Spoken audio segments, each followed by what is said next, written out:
وہ وقت بھی آیا جب دنیا کی پہلی اذان کعبے سے پکاری جانے والی تھی، پہلی اذان پکاری جانے والی تھی، مؤذن رسول اور فدائے رسول حضرت بلال حبشی کو بلایا گیا۔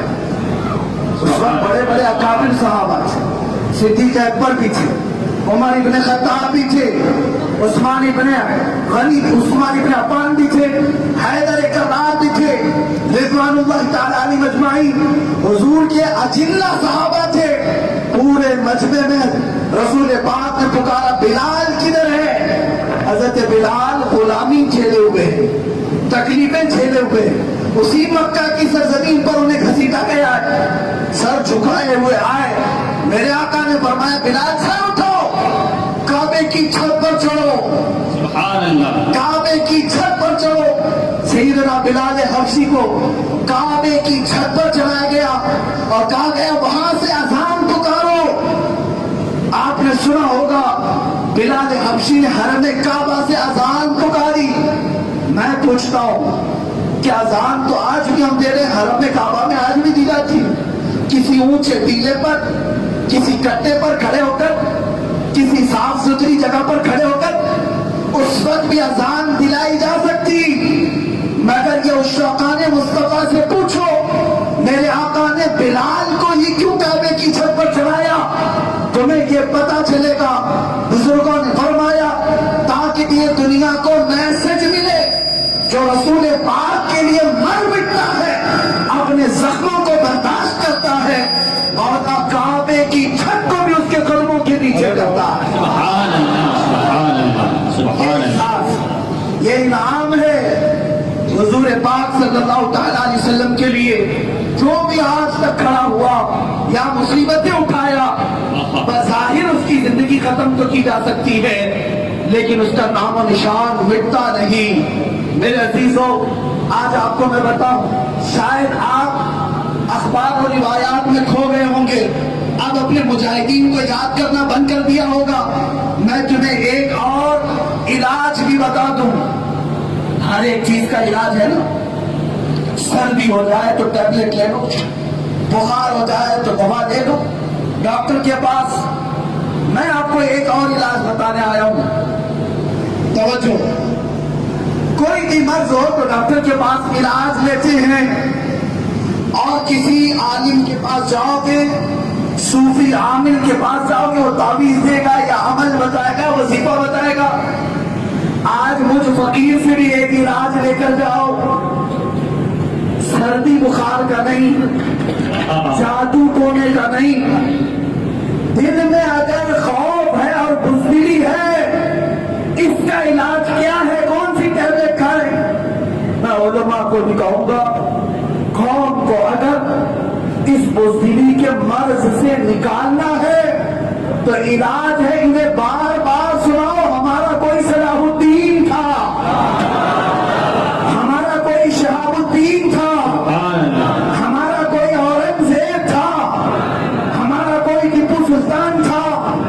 میں یہ صرف جوش و ولولے کے لیے نہیں کہہ رہا، اس لیے کہ اسلام نے یہ بتایا ہے وہ مائیں جو اپنے بچوں کو مجاہدین کی کہانیاں سناتی تھی، ان کے بچے بھی بڑے ہو کر کے جوان ہو کر بہادر بنے، اور جو گڈا گڑیاں کی کہانیاں سناتی، چور پولیس کی، بلی چوہے کی کہانیاں سناتی، رات میں وہ بچہ تو جھینگوں سے بھی ڈر جاتا ہے، پرچھائیوں سے بھی ڈر جاتا ہے۔ اے مسلمانوں، اب جب کہ سونا اپنے بچوں کو گود میں لے کر تو تھوڑا سا مطالعہ کر لینا، اور اپنے بچے کو آج کے بعد سے اگر کہانی سناؤ تو خالد بن ولید کی سناؤ، اسامہ بن زید کی سناؤ، عمر بن خطاب کی سناؤ، اور مجاہدین اسلام کی سناؤ۔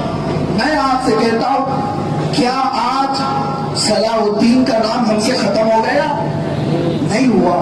میں نے نام لیا، لوگوں میں جوش و ولولہ آج بھی باقی ہے، آج بھی باقی ہے۔ 700 سال پرانے یہ واقعات کو میں عرض کر رہا ہوں۔ سلطان صلاح الدین ایوبی، وہ اگرچہ جرنیل ہے، مجاہد ہے، سپاہی ہے، جنگجو ہے، سب کچھ ہے، لیکن اس صلاح الدین کی زندگی کا ایک خاص وصف کیا تھا؟